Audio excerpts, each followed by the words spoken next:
this has also been big for me, and listening to my body over the competing voices of others. So over the years, I have built up this ability to stop and listen to my body, and like, what is a hell yes and a hell no for me, and allow the volume on that to get louder than the volume of everyone else. So for 33 years of my life, I allowed the voices of everyone else and people telling me what to do, giving me advice, and so on and so forth. I allowed those volumes to be louder.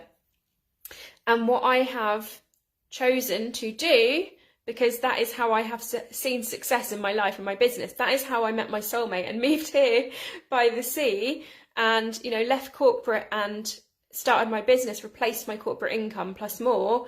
Like, all of that I did over the process of 3 to 4 years has all been about, how do I work through these shadows, but also how do I drown out the voices of others so that my inner voice and my body truth is the loudest voice. And sometimes, like, this can be, I'm not saying this is easy, because sometimes that body truth comes in so loud and clear, and then there's the potential for conflict in those conversations. So it's also being able to be in our fire, be in our power.